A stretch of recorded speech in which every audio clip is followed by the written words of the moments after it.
पर सम मोथ्स रह रही हैं, यानी कि एक तरीके से ये डार्क है, ओके, और यहाँ पर कुछ मोथ रह रही है, तो ऑब्वियसली एक तरीके से वहां क्या है, लाइकेन है। लाइकेन पोल्यूशन में ग्रो नहीं होता है, does not grow lichen during pollution, okay. तो ऑब्वियसली यहाँ पर, और ये एक तरीके से पूरा इसको क्या बना देंगे, यानी कि ये तो पूरा डार्क बन जाएगा ना, क्यों, क्या हो रहा है, पोल्यूशन बढ़ रहा है, तो obviously there is the carbon, okay, और ये जाके यहाँ पर क्या हो जाएगा, पर्टिकुलरली एक तरीके से सिचुएटेड हो जाएगा और यहाँ पर आके वो मिल जाएगा।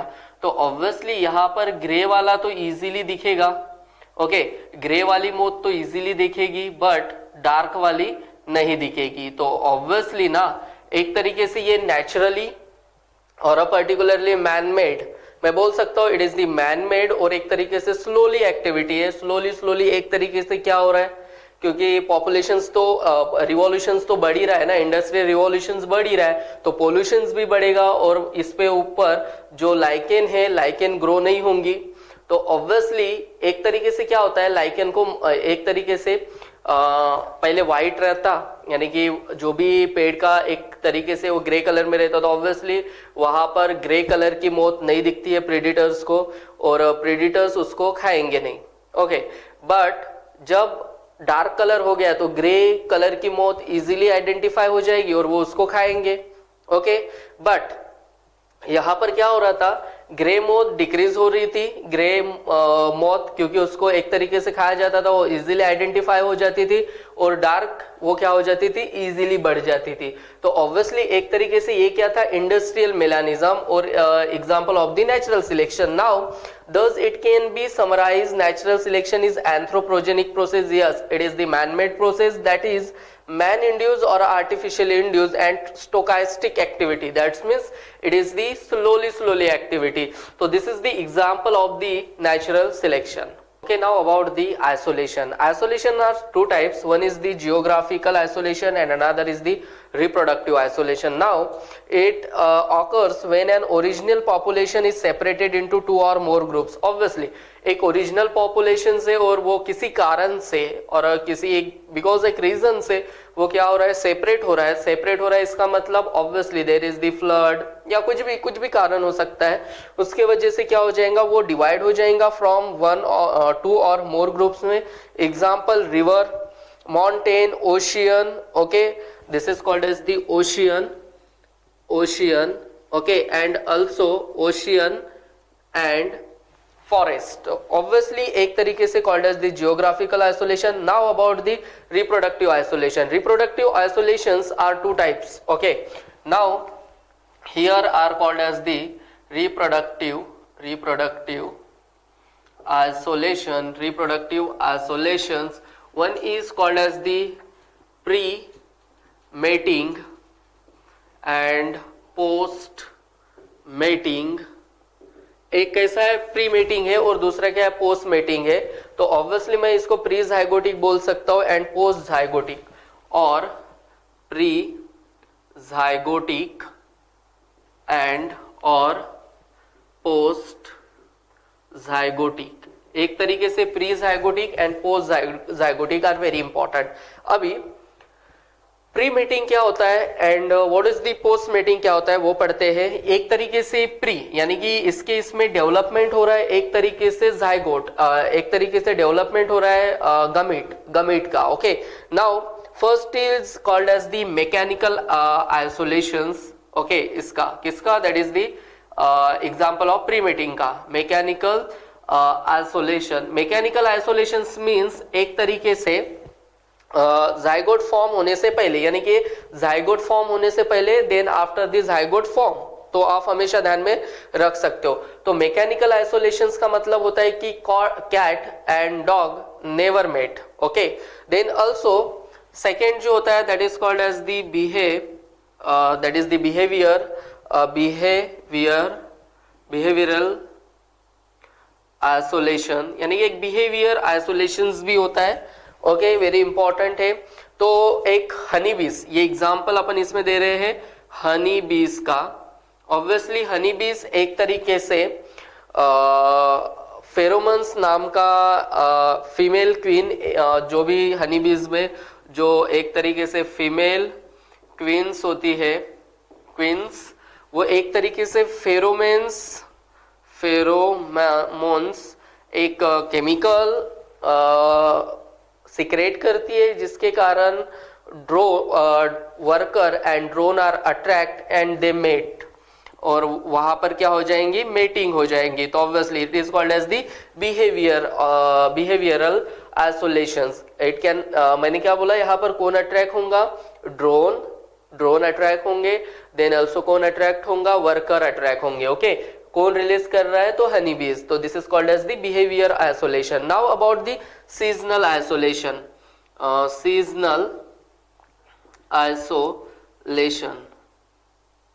Seasonal isolation, you know about the seasonal isolation,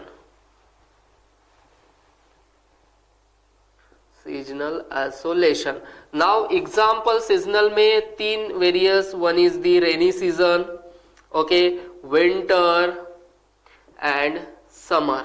तो obviously different types of animal they mating in different season. Rainy frog, you know the about.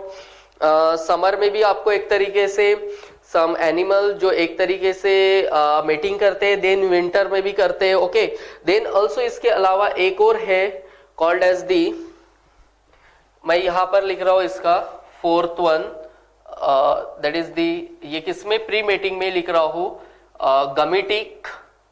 गमेटिक isolation, very important.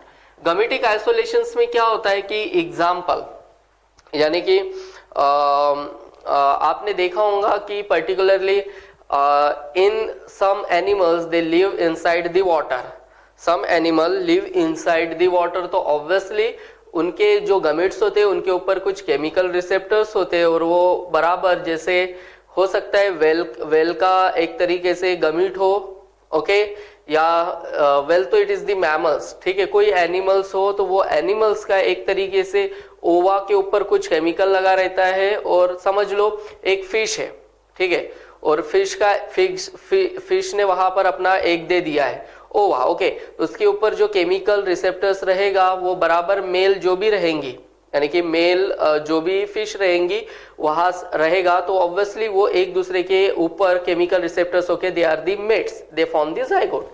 Now example मैं दे देता हूं, यहाँ पर समझ लिए स्पर्म है, तो यहाँ इसके ऊपर में केमिकल सब्सटेंस प्रेजेंट होता है, that is called as the anti fertilizin, और जो ओवा होता है उसके ऊपर एक होता है that is called as the fertilizin. तो ऑब्वियसली उनको पता चलता है कि यस ये हमारे स्पीशीज का है, और वो they can mate, they mate, तो that is called as the gametic isolation. तो ऐसे बहुत सारी स्पीशीज प्रेजेंट होती है वाटर में, एंटी फर्टिलाइजिन और फर्टिलाइजिन के जरिए उनको पता चलता है कि यस ये हमारे स्पीशीज का एग है, और वो उनके साथ क्या करेंगे, मेट करेंगे। तो this is called as the gametic isolation. Now about the post mating, और ये तो गमिट फॉर्म होने से पहले है, then after the gamete formation, तो first called as the zygotic mortality, very important, zygotic mortality। तो obviously zygotic बनेगा, यानी कि एक तरीके से अपन, then also है हाइब्रिड मोर्टेलिटी, और हाइब्रिड आप लोग जानते हो कि हाइब्रिड मोर्टेलिटी और सरवाइव करती है हाइब्रिड बनने के बाद, ये तो जाइगोट मोर्टेलिटी बनेगा, okay, then hybrid mortality also survive. Then third जो होती है that is called as the sterility, hybrid sterility, very important, called as the hybrid sterility. तो obviously it can not be fertile, sterility means वो अभी fertile नहीं कर सकते, तो this is called as the non fertile. तो this is called as the reproductive isolation. This is the particularly geographical isolation, and reproductive isolation is a part of the isolation, and this is the concept of the modern synthetic theory। यानी कि एक तरीके से किसके ऊपर base है, तो इस सभी कंसेप्ट के ऊपर modern synthetic concept base, okay. तो this is about the isolation. Okay, now about the, आप इसमें हमेशा ध्यान में रखना कि यहाँ पर एग इज फर्टाइल, यानी कि फर्टिलाइज हो जाएगा, बट यहाँ पर जो भी एक तरीके से जाइगोट है, जाइगोट इज डाई, ओके, कहाँ पर, जाइगोट मोर्टेलिटी में। और आप गमेटिक मोर्टेलिटी में देख सकते हो कि sperm transfer takes place but egg is not fertilize, यानी कि स्पर्म गमेटिक मोर्टेलिटी में क्या हो जाएगा, स्पर्म ट्रांसफर हो जाएगा, बट जो आपका एग है इज नॉट फर्टिलाइज, ओके। और हाइब्रिड स्टेरिलिटी में हाइब्रिड्स आर स्टेराइल, यानी कि हाइब्रिड स्टेरिलिटी में हाइब्रिड स्टेरिलिटी में क्या हो जाएगा, जो भी अपना हाइब्रिड बनेगा वो एक तरीके से हाइब्रिड आर स्टेराइल, तो that's means it is the non fertile, it can not be fertile further, okay. तो this is about the isolation. Now about the biological evidences, okay. अभी अपन ने देखा था कि पर्टिकुलरली मॉडर्न सिंथेटिक थ्योरी किस concept पे बेस है। Now also very important about the biological evidences, very important about the biological evidences, it is very important, यानी कि एक तरीके से जो भी इवोल्यूशनरी पॉइंट ऑफ व्यू है, यानी कि जो भी एनिमल्स है they are present on the earth, okay, वो प्रेजेंट है बट वो अभी कहाँ गए, why are they are extinct, okay. हो सकता है कि पर्टिकुलरली किसी फ्लड्स आया हो या वोल्केनो इरप्शंस आया हो या कोई नेचुरल डिजास्टर, ओके, जिसके कारण वो अभी डायनासोर्स वगैरह नहीं मिल रहे, okay. But very important biological evidences are very important, the present day complex form, यानी कि एक तरीके से आप देख सकते हो कि complex form have originated or evolved from the simple form of the past, यानी कि past वाला एक तरीके से कैसा होगा अभी, तो वो भी देखना वेरी इंपॉर्टेंट है, यानी कि evolve from the simple forms of the past. Process of evolution is supported evidences provide various, यानी कि एक तरीके से evolution is supported करता है 4 branches को, वेरी इंपॉर्टेंट है। One is called as the paleontology, one is called as the study of fossils, आप लोगों ने पढ़ा होगा। one is called as the paleontology, very important, that is very important, paleontological evidences, second it is the embryological evidences, okay, it is embryological evidences. Third is paleontological evidences के बाद embryological, then also called as the molecular, and fourth is anatomical evidences, okay. तो obviously it is based on the particularly biological evidences, तो obviously paleontology means study of fossils, okay, then embryo, different types of animal present on the earth, and they how exactly their embryonic development. Molecular, obviously there is the cell and cell structures in the particularly animals, and anatomy means bones वगैरह बाकी चीजें आएंगी, okay. तो this is about the particularly 4 main branches, paleontological, embryological and molecular and anatomical. Now discuss about the first, paleontological.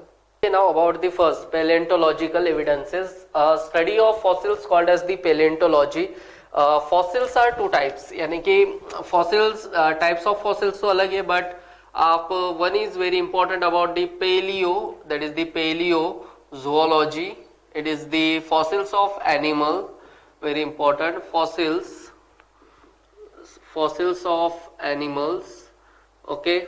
Then one another very important, paleobotany, that is called as the paleobotany. fossils of plants, तो एक तरीके से plants, fossils of plant, तो study of fossils called as the paleontology, और paleontology fossils 2 तरीके से हो सकते हैं, एक animal का हो सकता है, एक plant का हो सकता है, very important. Also types of fossils, actual remains, यानी कि हाँ कौन सा पार्ट बचा है, क्या हुआ है, तो obviously called as the actual remains deep in the ocean, यानी कि कोई भी एनिमल का पार्ट हो या कोई भी एक तरीके से पार्ट या डेड बॉडीज हो, it is deep into the ocean, यानी कि डीप इनटू दी, तो बॉटम में जाके वो मिल जाएगी, बॉटम में जाके वो रहेगी, तो obviously that is called as the actual remains. Moulds, body parts left on the soft mud of oceanic floor, यानी कि ओशियनिक फ्लोर के वो जो सॉफ्ट होता है यानी कि मड जिसके अंदर बॉडी पार्ट्स वहां पर मिलेंगे। Okay, then cast the cavities of mould get filled, यानी कि मोल्ड के अंदर जो भी कैविटीज बनेगी, the cavities of molds get filled with minerals, is hardens into the stones and form the cast. So that is the types of fossils. One is the actual remains, second is molds and cast. Okay, this is about the study of fossils. तो obviously आपके इसमें some connecting link के बारे में दिया गया है। After this, for first the significance of the study fossils, it is very useful reconstructing phylogeny, यानी कि इवोल्यूशनरी चेंजेस या इवोल्यूशन कैसे हुआ था या इवोल्यूशनरी चेंजेस के हिसाब से अपन उसकी बात कर सकते हैं। Phylogeny that is the evolutionary history of the organism. तो ऑब्वियसली फाइलोजेनी मीन्स एक इवोल्यूशनरी चेंजेस कैसे होते, क्या हुआ था, उसकी एक हिस्ट्री अपन बता सकते हैं। Second, palaeontology help in studying various other form structure of extinct animals, जो भी एक्सटिंक्ट एनिमल है जो वो खत्म हो गए हैं ऑन द अर्थ, उनकी स्टडी करने में हेल्प होंगी for the various parts of body. Then उसके बाद एक थर्ड है, fossils are important tool which help the understanding the habit of extinct species. Obviously यानी कि एक तरीके से कैसी हैबिट थी उस एनिमल का, बिहेवियर कैसा था, हैबिटाट कैसे थे, तो ऑब्वियसली जो भी उसकी बॉडी रही उसमें से जो भी फॉसिल्स रहेंगे उसमें से स्टडी करने में इजी जाएगा। देन एक है fossils record provide the connecting link between two groups organism. Yes, one is the reptilian Archaeopteryx and another is the avian. Characters of Archaeopteryx, it is the Archaeopteryx, it is the particularly that is the dinosaur, एक तरीके से आप देख सकते हो कि called as the glorified reptiles. Okay क्योंकि वो उनको रेप्टाइल्स भी कहा जाता था। तो ऑब्वियसली कनेक्टिंग लिंक तो यहाँ लगेगी। सम एग्जांपल दिए गए हैं यहाँ पर कनेक्टिंग लिंक में। One is called as the Seymouria, then Ichito, that is called as the Ichthyostegia, then Archaeopteryx etc. Okay, यानी कि एक तरीके से इनका भी यानी कि कनेक्शंस लिंक लगता है थ्रू दी फॉसिल्स, यानी कि फॉसिल्स के अकॉर्डिंग ही उसमें इसमें कनेक्टिंग लिंक लगता है। ऑलरेडी मैंने आपको बताया कि what is the connecting link. Connecting link में आपके इसमें एग्जांपल्स दिए गए, that is called as the Seymouria, live about 350 million years ago. It is regarded connecting link between amphibia, connecting link between amphibia and reptiles. Obviously यानी कि इनमें एक connecting link थी, कुछ कैरेक्टर उनके जैसे थे, कुछ कैरेक्टर इनके जैसे थे। ओके, क्योंकि obviously some amphibian eggs laying on the lands, okay, and they live inside the water and they sometimes they live inside the terrestrial। तो ऑब्वियसली उनको टेरेस्ट्रियल भी कहा जाता है। तो ऑब्वियसली तो this is very important. Okay, यानी कि एक तरीके से वो लैंड पे भी रहते हैं और एक तरीके से वाटर में भी रहते हैं। Okay, then Ichthyostega is a missing link between amphibian and fish, यानी कि दोनों में देखा जाए तो यहाँ पर एक फिशिंग और एक फिश और एक दूसरा एम्फीबियन में एक मिसिंग कनेक्टिंग लिंक थी। Then Archaeopteryx, it is the connecting link between avian, birds and reptiles, very important, यानी कि shares character both of the classes birds and reptiles, archaeopteryx. Okay, तो आप हमेशा ध्यान में रख सकते हो कि specimen was discovered by the first fossil specimen was discovered by 1861, यानी कि 1861 में फर्स्ट फॉसिल स्पेसिमेन डिस्कवर किया गया और it preserve in the British Museum. Then birds are evolved from reptiles. Huxley rightly called as the birds are glorified reptiles, very important, यानी कि जो भी एक तरीके से आपको यहाँ बताया गया है कि Archaeopteryx the birds are evolved from reptiles, यानी कि birds are evolved from reptiles, यानी कि कहाँ से इवॉल्व हुए हैं तो रेप्टाइल से रिवॉल्व है। तो that is called as the glorified reptiles. ये ऐसा किसने कहा था? That is the Huxley, very important. Huxley, it is the scientist, you know the Julian Huxley. Okay, Huxley, उन्होंने कहा था birds are the glorified reptiles. Evolve कहाँ से हुए हैं तो birds are evolve from reptiles, very important. First specimen मिला था और उसको 1861 में कहाँ रखा गया था? ब्रिटिश म्यूजियम में रखा गया था. Then that is called as the Archaeornis. The second was found in 1877, and this fossils, it is preserved in the Berlin Museum. Now also reptilian characters of the Archaeopteryx and avian character of Archaeopteryx. यहाँ पर आपको some characters दिए हैं, यानी कि उनके head में किसी के पास एक ही कोंडाइल्स है, किसी के पास दो कोंडाइल्स है. कोंडाइल्स मीन जहां पर आपका एक तरीके से पूरा हेड सिचुएटेड है. देन अल्सो किसी के पास 4 लिम्ब है, किसी के पास हैंड लिम्स नहीं है. ओके, किसी के पास दोनों है. देन रिब्स, किसी के पास रिब्स में भी एक तरीके से देखा जाएगा कि कितनी रिब्स है और वो उसका अटैचमेंट कहाँ है, स्टर्नम और वर्टिब्रल कॉलम को. तो ये सम कैरेक्टर्स है जो देखे गए हैं और आपके इसमें दिया गया है कि reptilian characters of the archaeopteryx and avian characters of the archaeopteryx. तो that is archaeopteryx, it is the birds and evolve from the reptiles. तो उन दोनों का, बर्ड्स और रेप्टाइल्स के कैरेक्टर्स को मैच किया गया आर्कियोप्टेरस, यानी कि एक तरीके से मैच किया गया और आर्कियोप्टेरस में सम कैरेक्टर्स देखे गए. ओके, तो this is particularly called as the glorified reptiles. Okay, Huxley ने इसको क्या कहा? ग्लोरीफाइड रेप्टाइल्स, क्योंकि उन्होंने, उनका कहना था कि birds are evolve from the reptiles. Now about the anatomical evidences, very important comparative that is the anatomically evidences, evidences of anatomical evidences. Very important about the anatomical evidences. Now about the one is here are very important, called as the homologous organ. This is called as the homologous organ. Homologous organs means particularly it is the origin and structure is similar. Origin and structure is similar. Okay, यानी कि origin इनका और एक तरीके से structure is similar, function is different. Functionally, that is called as the functionally different. Functionally एक तरीके से क्या है? डिफरेंट है, called as the functionally different. Very important, called as the functionally different. यानी कि उनके स्ट्रक्चर एंड ओरिजिन क्या है? एक तरीके से सेम है. ओके, बट फंक्शन एक तरीके से क्या है? डिफरेंट है. Now about the also this, तो ऑब्वियसली एक तरीके से उनके पास क्या रहेगा? Common ancestor. वेरी इंपॉर्टेंट, यानी कि उनके पूर्वज, that is called as the common ancestor. Okay, उसमें that is very important. Wings, first wings of bat. Okay, wings of one is the wings of bat, यानी कि उनका common ancestor. Then also second, it is the 4 limb of cheetah, यानी कि एक तरीके से चीता का 4 limbs. Okay, this is also particularly structure similar रहेगा. सेकेंड थर्ड आपका है that is called as the upper limb of human, that is called as the upper limb of human, यानी कि upper limb. Okay, then also that is the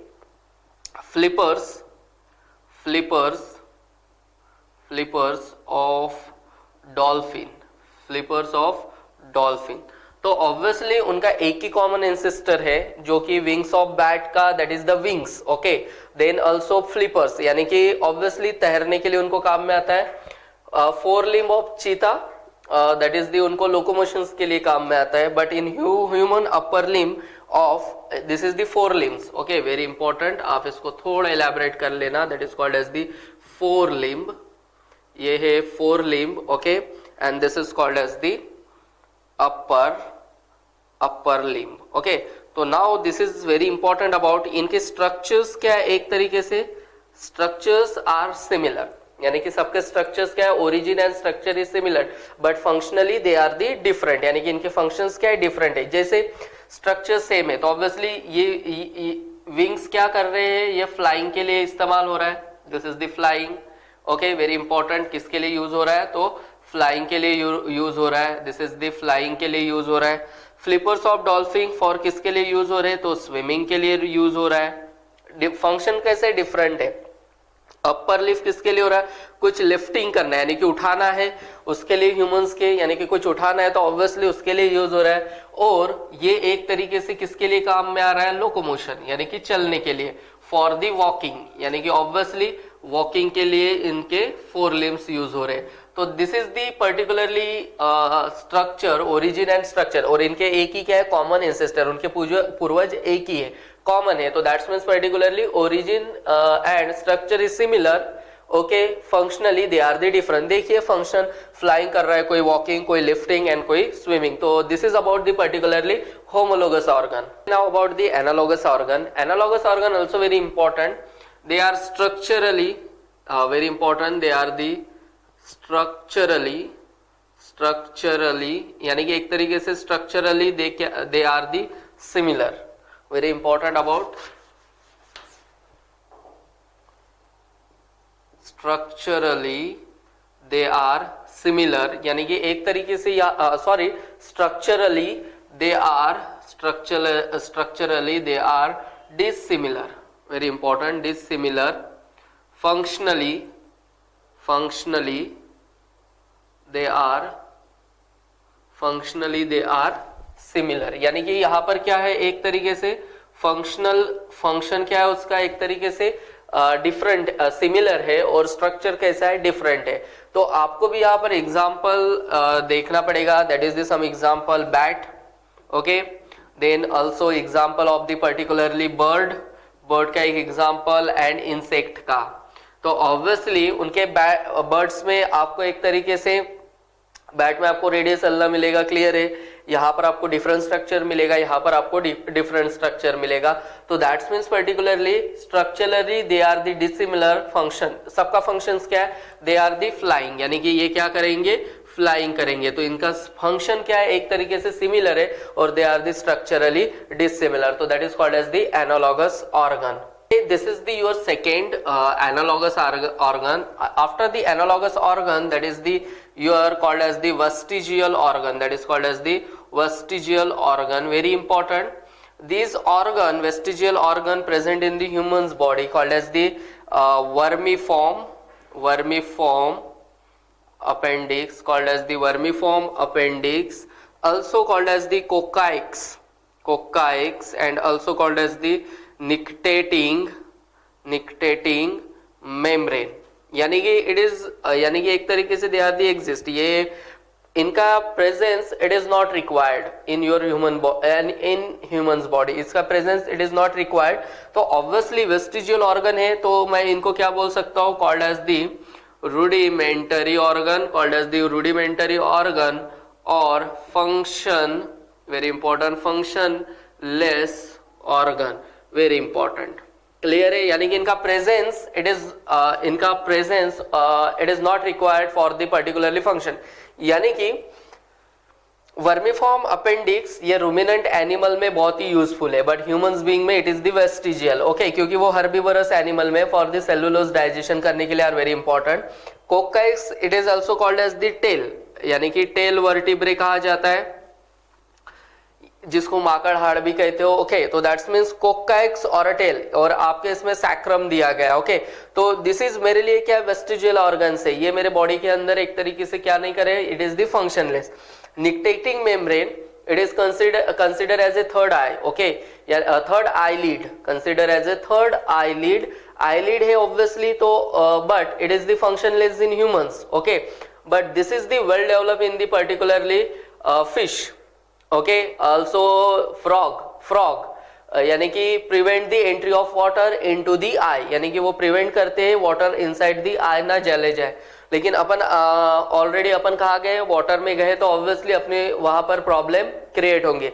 तो that's means this is the vestigial organ और a rudimentary organ, they are the functionless in the human's body like vermiform appendix, okay, then coccyx or a tail vertebrae and nictating membrane, also that is the sacrum, जिसको आप tailbone भी यानी कि coccyx, that is called as the particularly tail vertebrae, This is about the particularly anatomical evidences, analogous organ, homologous organ and vestigial organ. About the embryological evidences, very important, called as the embryological evidences, यानी कि very important है embryological evidences. Okay, embryological evidences, that means particularly some in the sexually reproducing organism, यानी कि there is the comparative development. Very important here कि some animals they, यानी कि उनका एक तरीके से earlier stages of the embryonic development is similar, most of the similar. तो obviously यानी कि जो भी एक तरीके से early एम्ब्रियोनिक डेवलपमेंट होता है, और embryonic very important, early embryonic stages similar in most of the mammals. First is about the very important, आपके इसमें examples दिए गए हैं. There is the fish, some यानी कि एक तरीके से some, there is the amphibian, some is the mammal, some is the particularly Pisces. Okay, now example दिया गया है fish. Okay, then also salamander, एक diagram भी दिया गया है salamander. Then also there is the called as the tortoise. Okay, then called as the tortoise. Then also cat, dog, then also called as the chick. Okay, hen wala. Okay, then also rabbit and humans. So obviously they are the first, they are the reproducing organism, they are the sexually reproducing organism. So obviously there is the pre-fertilization and post-fertilization reproducing organism. There is the particularly pre-reproductive, यानी कि एक तरीके से pre reproductive phase रहेगा और एक तरीके से पोस्ट रिप्रोडक्टिव फेस रहेगा. There is the formation of zygote and there is the after zygote there is the occurs the particularly fertilizations. Okay, so that means particularly कि male gamete female gamete they form the zygote and then get fertilization obviously, but here are very important, यानी कि जब भी वहां पर embryonic development होगा तो obviously some embryonic development और एम्ब्रियो फॉर्मेशन उसकी जो फर्स्ट पोजीशन है अर्ली स्टेजेस है, early embryonic stages is similar. तो obviously most of the animals की वो एक तरीके से कैसे होंगी, सिमिलर होंगी. तो ऑब्वियसली ये भी एक एम्ब्रियोलॉजिकल एविडेंसेस आल्सो एग्जिस्ट करता है पर्टिकुलरली इवोल्यूशंस में. ओके, तो this is about the embryological evidences. Now about the molecular evidences. Molecular evidence is also very important. That means cell. Okay, structural functional unit of the life or a structural and functional unit of the particularly एक तरीके से आप life का देख रहे हो तो obviously called as the cell. Okay, and particularly you know the cell form the basic structural and functional unit of life in the living organism. तो अपन एक बात बोल सकते हैं कि structural, very important, structural and functional unit of life in living organism. Some structures are very important, यानी कि सबके पास तो cells are present in the living organism. Also very important यहाँ पर एक बात है कि some cell organic, endoplasmic reticulum, ribosomes, they are the similar, यानी कि those other living organism उनमें भी वो है और एक तरीके से mammals में भी वही है. तो obviously comparatively देखा जाए एक तरीके से तो उनमें भी जो organelle है वो भी एक तरीके से humans में, तो there is the similarity and there occur the common ancestry. Now about the structural and functional unit of life in living organism. Also similarities in proteins आप देख सकते हो, प्रोटीन्स, सिमिलैरिटीज इन प्रोटीन्स हो गया, then also carbohydrates, very important, carbohydrate, similarities between proteins, carbohydrates and also and gene, very important, gene performing एक तरीके से gene क्या कर रहा है, performing the role, performing a given function among diverse organism, यानी कि एक तरीके से gene perform gene performing in a given function among living organism. Okay, यानी कि एक तरीके से पूरे एक तरीके से अमोंग डाइवर्स, यानी कि डाइवर्स ऑर्गेनिज्म, वेरी इंपॉर्टेंट, सब में आपको एक तरीके से क्या होगा, मिलेगा।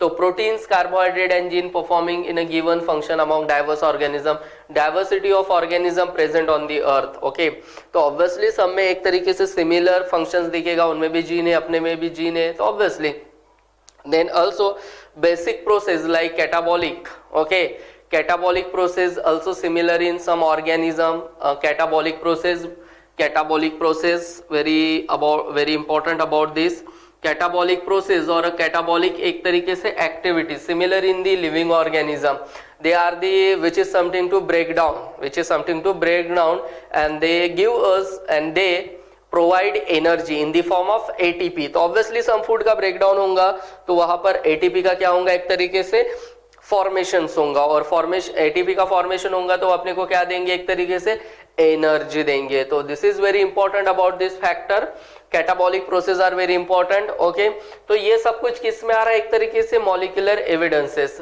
आप लोग जानते होंगे कि particularly ATP is the energy currency, ATP is the energy currency in the all living organism, very important। ATP is the energy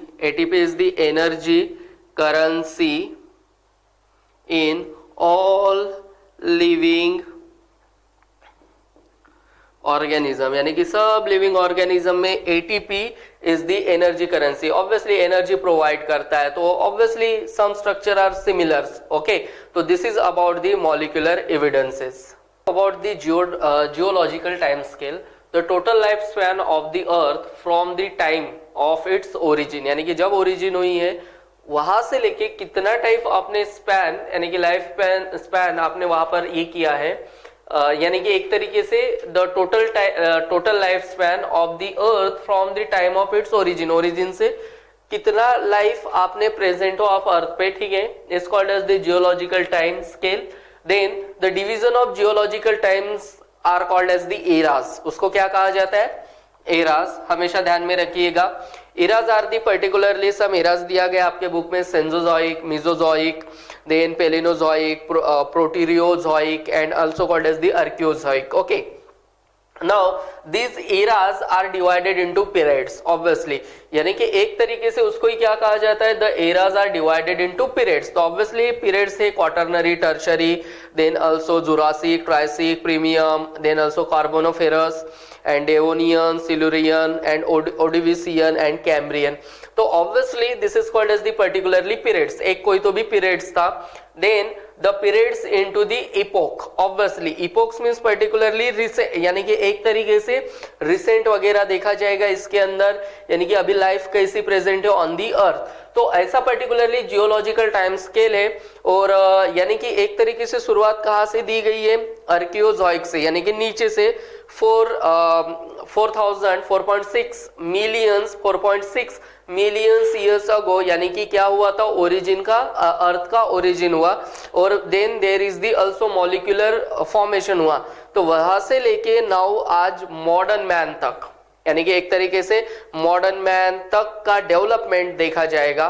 तो दिस इज, ये चार्ट दिया गया है, chart is called as the geological time scale के बारे में आपके book पे दिया गया है, पेज नंबर ऑन 130, आप वो अच्छे से देख लीजिएगा। उसमें आपको यानी कि origin of birds, origin of reptiles, origin of micro organism, origin of mammal, सब कुछ अच्छे से दिया गया है। और उसका एक तरीके से यानी कि जो डायनासोर्स वगैरह थे, जुरासिक पार्क जिसको कहा जाता है, जुरासिक ओके ईरा, तो ऑब्वियसली वहां पर क्या हो गया होगा कि जो भी एक तरीके से जुरासिक वगैरह यानी कि वो पार्क था, तो वहां पर डायनासोर्स आर देयर प्रेजेंट। तो ऑब्वियसली हो सकता है वोल्केनो इरप्शन हो सकता है फ्लड आया हो, या any things of the natural disaster, यानी कि any of the natural disaster like earthquake.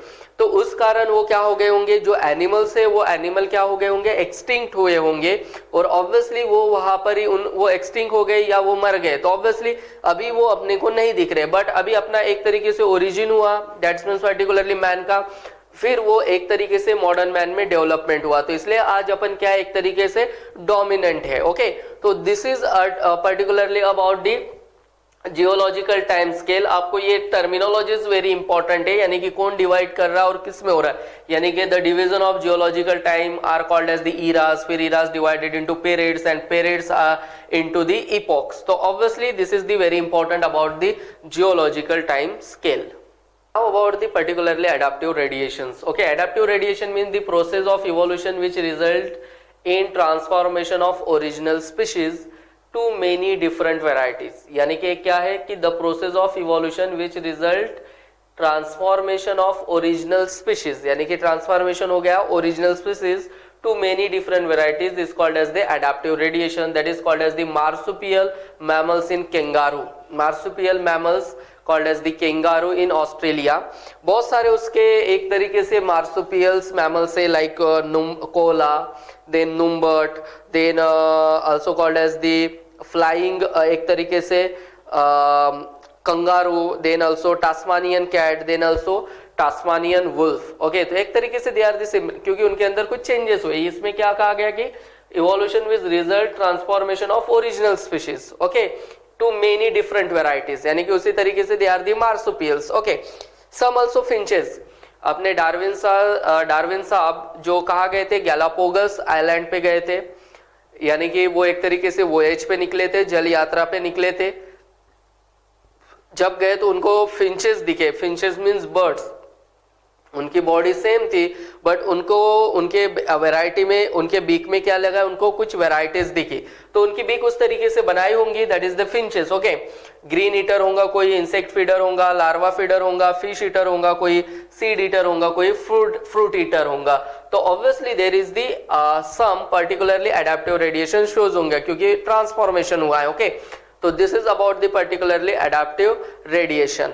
About the Hardy Weinberg's principle, here are very important. This principle state that gene, allele or genotype frequencies remain same from generation to the generation, यानी कि एक तरीके से frequencies क्या रहेगी, same रहेगी from generation to the generation, चाहे वो अलील हो चाहे वो जीनोटाइप हो, unless disturb by the factors like mutation, यानी कि म्यूटेशन को डिस्टर्ब किए बिना, non random mating, genetic drift etc. Okay, तो ये फैक्टर्स एक तरीके से डिस्टर्ब नहीं होंगे। Okay, then two alleles of a single locus A and B, यानी कि क्रोमोसोम के एक ही लोकस पे दो अलील से और सिंगल लोकस पे टू अलील से A and Q, frequency P and Q, यानी कि उसकी फ्रीक्वेंसी क्या है, जैसे ए के लिए क्या डिनोट किया गया है, P.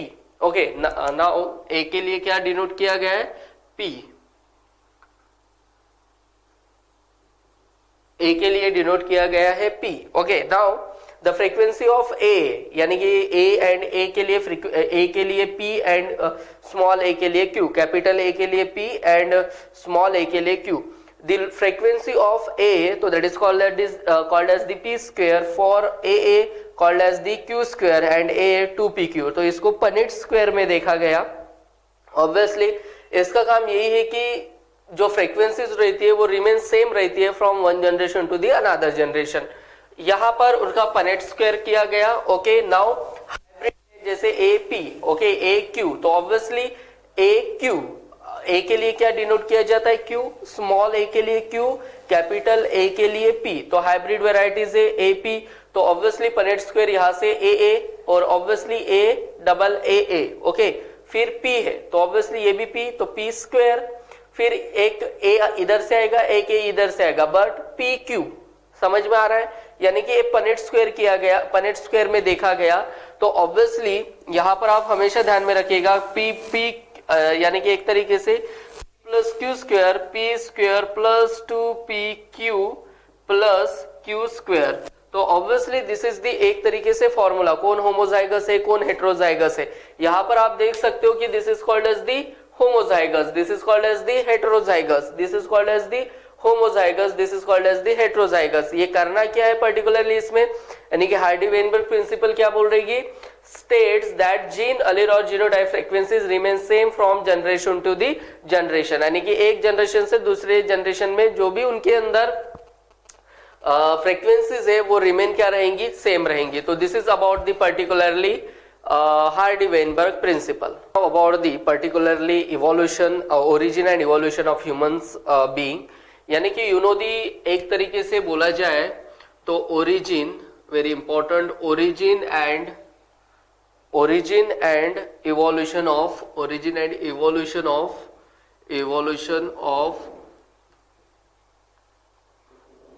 human beings. Okay, that is called as the origin and evolution of humans beings. Very important है यहाँ पर कि एक तरीके से देखा जाए origin and evolution of humans being, humans, or that is called as the Homo sapiens. Okay, now आप सोच सकते हो कि पर्टिकुलरली एक साइंटिस्ट थे, that is called as the Thomas Huxley in 1863. Thomas Huxley 1863, जिन्होंने एक बुक लिखी थी, that is called as the book man's place in nature. Man's place in nature. Okay, और उन्होंने इसमें बताया था कि पर्टिकुलरली जो एक तरीके से मैन से वो एक तरीके से रिलेटेड, यानी कि एक तरीके से क्लोज रिलेशन से एप्स के साथ. किसके साथ? तो ऑब्वियसली एप्स के साथ. तो यहाँ पर वेरी इंपॉर्टेंट ये है. बट उसके बाद एक तरीके से लेटर ऑन अपने आए scientist, that is called as the Charles Darwin in 1871. Okay, 1871 में उन्होंने भी एक बुक लिखी, that is called as the descent of man. The descent of man. Okay, उन्होंने भी एक बुक लिखी, that is called as the descent of man. Both these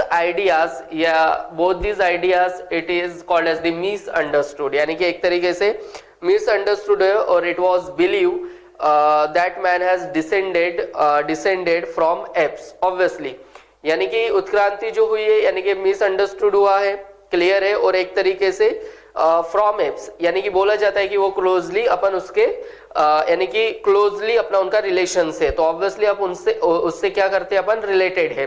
now also various also fossils records till today have proved that monkeys, apes and all our primates have common ancestry.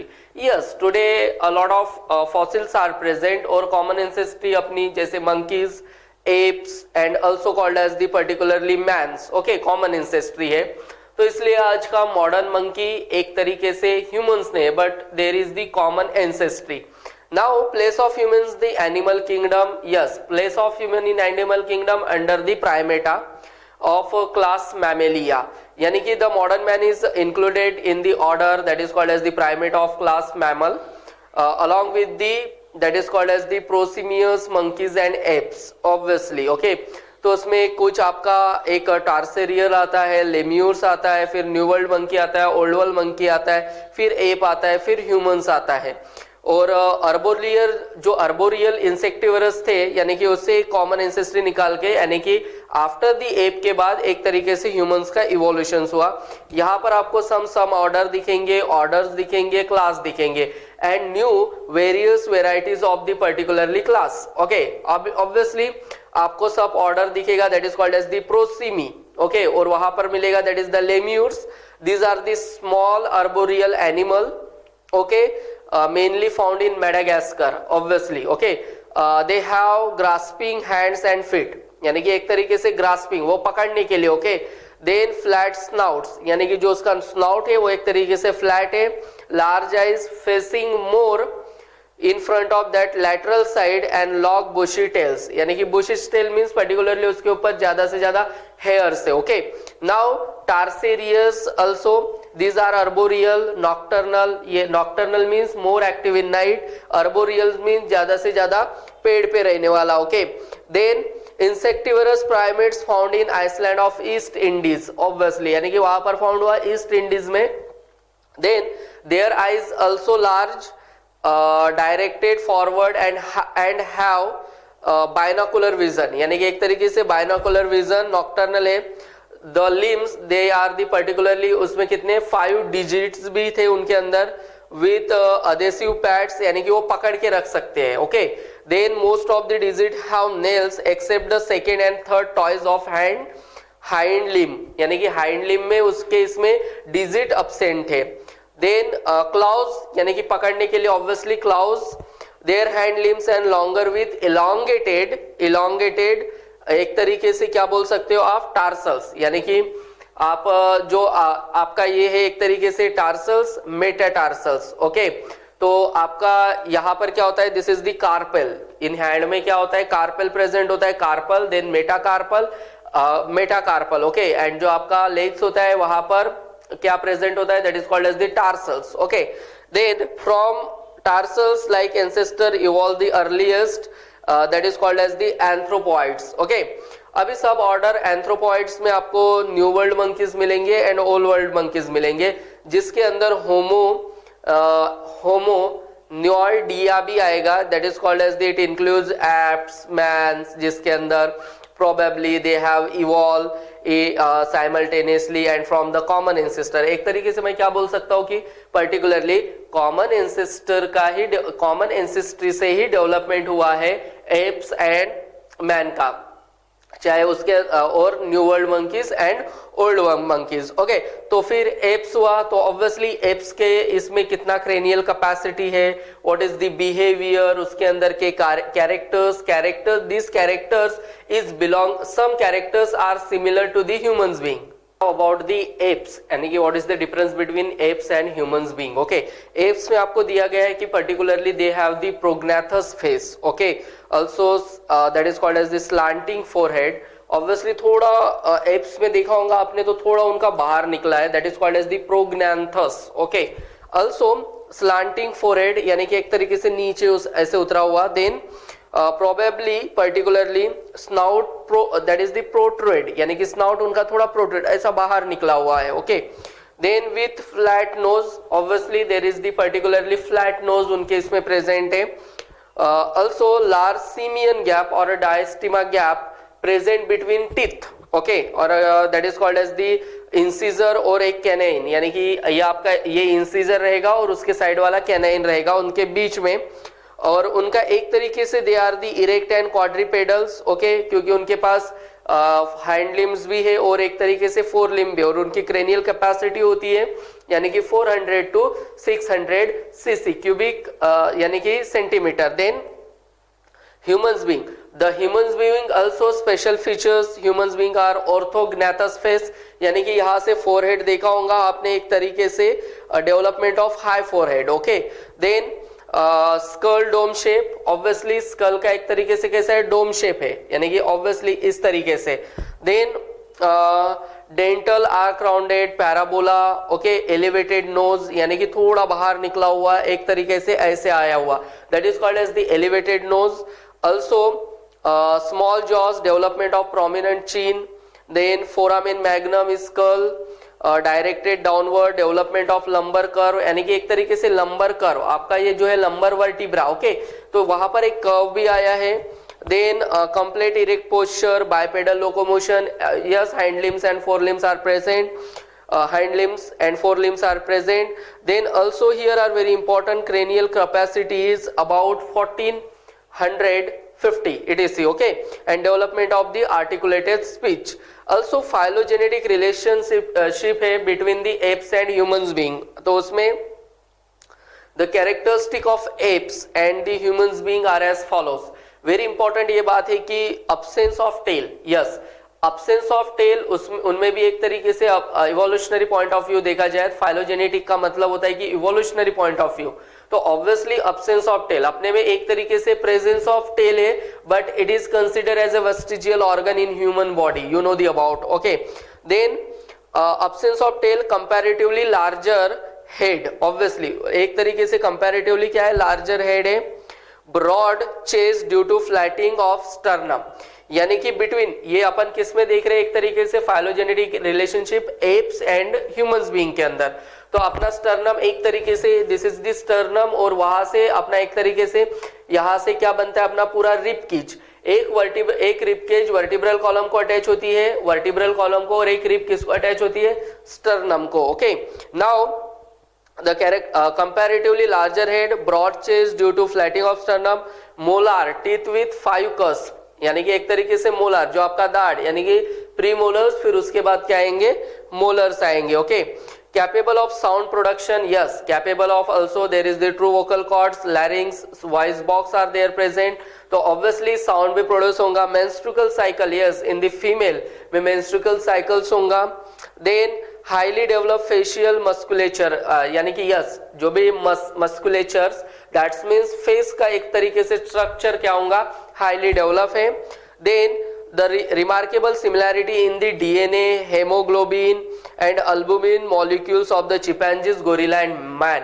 Obviously DNA में कुछ similarities, hemoglobin blood में रहता है, कहाँ पर, तो that is the RBC.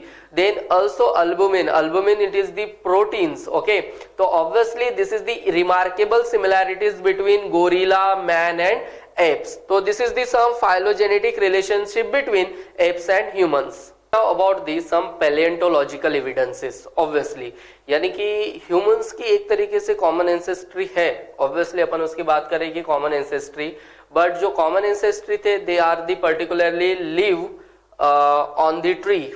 okay, यानी कि जो भी पूर्वज थे एक तरीके से, तो वो कहाँ पर लिव यानी कि कहाँ पर रहते थे, particularly plants के ऊपर. but humans is the terrestrial. Okay, now आपके इसमें एक डायग्राम दिया गया है, जैसे hands and feet of the tarsius, gorilla and humans. तो obviously there is this some similarities, 5 digit and obviously hand के इसमें भी कुछ डिजिट, एक तरीके से सब सिमिलैरिटीज मिली है.